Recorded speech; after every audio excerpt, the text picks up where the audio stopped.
Hello, কী অবস্থা? সবাই কেমন আছো? আজকে আবার নতুন একটা ভিডিও নিয়ে চলে আসলাম। আমি এটা দিয়ে স্কিন কেয়ার করি। হ্যাঁ, দেখতেই পাচ্ছ তোমরা, এটা স্কিন কেয়ার, অবশ্যই এটা স্কিন কেয়ারের প্রোডাক্ট।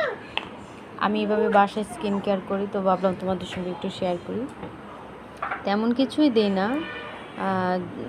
ঘরোয়া যেগুলো থাকে এগুলাই আমি ইউজ করি। তো আমি আবার চেষ্টা করি ঘরোয়া যে উপকরণ থাকে ওইগুলা দেওয়ার জন্য।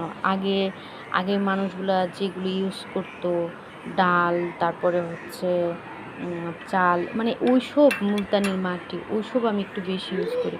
তো আসলে কি জানো, এগুলোতে ভালো উপকার পাওয়া যায়। হ্যাঁ, সেটা আমি আমার অভিজ্ঞতাতে বলছি, খুব ভালো উপকার পাওয়া যায়।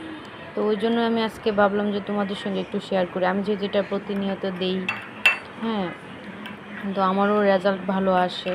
তো ওই জন্য ভাবলাম তোমাদের, এটা না ইউজ করলে স্কিনটা একদম সফট হয়ে যায়। আর এটা এরকম না যে একবার ইউজ করব আর করব না, এরকমটা করা যাবে না।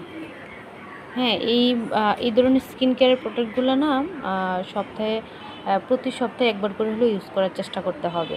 তাহলেই আসলে একটা ফল পাওয়া যায়। কিন্তু একবার করে পরে আবার যদি আশা করি যে না, ফল কেন পেলাম না, এটা করলে আসলে হয় না। আচ্ছা যাক, অনেক কথা বলেছি। তো আমি এখানে কি দিয়েছি সেটা হচ্ছে, আমি এখানে মুলতানির মাটি, তারপরে হচ্ছে গোলাপ জল, তারপরে হচ্ছে টক দই নিয়েছি, তারপরে হচ্ছে কফি নিয়েছি, হ্যাঁ, আর হচ্ছে মধু নিয়েছি। তো সব কিছু একসাথে অ্যাড করে আমি মুখটা প্রথমেই ভালো করে ক্লিন করে নেবে, স্ক্রাবিং করে তারপরে ফেস প্যাকটা ইউজ করার চেষ্টা করবে, তাহলে ভালো ফল পাবে।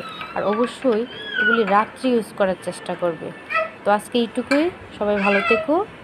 আর অবশ্যই ভালো ফল পেলে আমাকে জানাবে, আমি নতুন নতুন ভিডিও দিব। টাটা।